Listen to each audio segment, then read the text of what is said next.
Hi friends, ఈరోజు వీడియోలో నేను మీతో రొయ్యల కూర ఎలా తయారు చేసుకోవాలో చూపిస్తానండి. సాధారణంగా రొయ్యల కూర చేయడం చాలా కష్టమని చాలామంది అనుకుంటూ ఉంటారు కదా. అలా కాకుండా నేను చెప్పే పద్ధతిలో తయారు చేసి చూడండి, టేస్ట్ చాలా బాగుంటుంది. అలాగే ఈజీగా సింపుల్గా బిగినర్స్ కూడా తయారు చేసేసుకోవచ్చు. ఈ రెసిపీ కోసం స్టవ్ ఆన్ చేసుకొని పాన్ పెట్టుకోండి.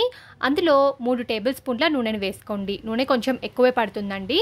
నూనె వేడెక్కిన తర్వాత గరం మసాలా దినుసులు, పచ్చిమిరపకాయ ముక్కలు వేసుకొని ఫ్రై చేసుకోండి. ఇవి బాగా వేగిన తర్వాత 1 కప్పు సన్నగా కట్ చేసి పెట్టుకున్న ఉల్లిపాయ ముక్కలు వేసుకొని ఉల్లిపాయ ముక్కలు బాగా వేగే వరకు ఫ్రై చేసుకోవాలి. ఉల్లిపాయ ముక్కలు బాగా వేగడం అంటే మనకి కొంచెం ట్రాన్స్పరెంట్ కలర్లోకి వచ్చి లైట్ గోల్డెన్ బ్రౌన్ కలర్ వస్తే సరిపోతుంది. ఇప్పుడు చూడండి, మనకి కలర్ చేంజ్ అవుతున్నాయి కదా ఉల్లిపాయ ముక్కలు. ఇప్పుడు ఇందులో 1 టేబుల్ స్పూన్ అల్లం వెల్లుల్లి పేస్ట్ని వేసుకొని అల్లం వెల్లుల్లి పేస్ట్లో నుంచి వచ్చే పచ్చివాసన మొత్తం పోయే వరకు ఫ్రై చేసుకోవాలి. అప్పుడే కర్రీ చాలా టేస్టీగా ఉంటుంది.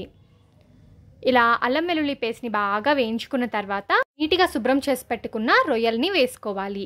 నేను ఇక్కడ ఒక 750 గ్రామ్స్ వరకు కూడా రొయ్యల్ని తీసుకున్నానండి. రొయ్యలు వేసుకున్న తర్వాత ఈ ఆయిల్లోనే ఒక 2 నిమిషాల పాటు కలుపుకుంటూ ఫ్రై చేసుకోండి. ఇలా ఫ్రై చేసుకోవడం వల్ల కర్రీ టేస్ట్ చాలా బాగుంటుంది. ఇలా బాగా ఫ్రై చేసుకున్న తర్వాత కొద్దిగా పసుపుని వేసుకోండి. అలాగే రుచికి సరిపడినంత ఉప్పుని కూడా వేసుకొని ఒకసారి బాగా మిక్స్ చేసుకోండి.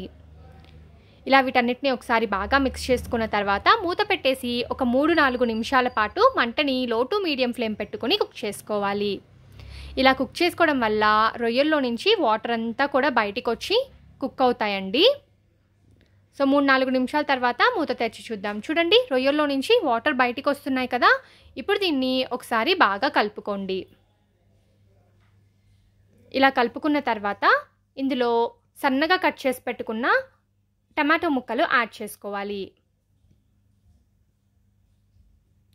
మీరు టమాటో ప్యూరిన్ అయినా కూడా వేసుకోవచ్చండి. అలాగే 1 టేబుల్ స్పూన్ కారం, 1/2 టేబుల్ స్పూన్ ధనియాల పొడి, కొద్దిగా జీలకర్ర పొడిని కూడా వేసుకొని బాగా కలుపుకోండి. ఈ మసాలాలన్నీ కూడా రొయ్యలకి పట్టేటట్టు కలుపుకోవాలి. ఇలా కలుపుకున్న తర్వాత మూత పెట్టేసి ఒక 3-4 నిమిషాల పాటు కుక్ చేసుకోండి.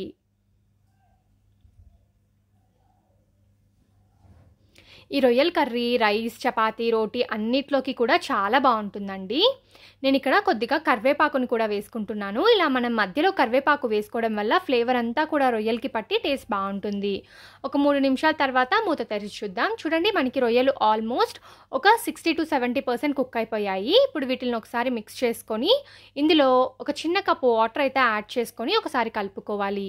ఇలా కలుపుకున్న తర్వాత ఈ స్టేజ్లో మీరు టేస్ట్ చెక్ చేసుకోండి. ఉప్పు కారం సరిపోయిందో లేదో, సరిపోకపోతే మీరు ఈ స్టేజ్లో వేసుకోవచ్చు.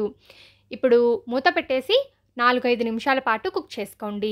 4-5 నిమిషాల తర్వాత మూత తెరిచి చూద్దాం. చూడండి, రొయ్యలు బాగా కుక్ అయిపోయాయి. ఆయిల్ కూడా సపరేట్ అవుతుంది కదా. ఇప్పుడు దీన్ని ఒకసారి బాగా కలుపుకొని ఇందులో ఫైనల్గా 1/2 టేబుల్ స్పూన్ గరం మసాలా వేసుకోండి. ఫ్రెష్గా దంచుకున్నదైతే టేస్ట్ చాలా బాగుంటుంది.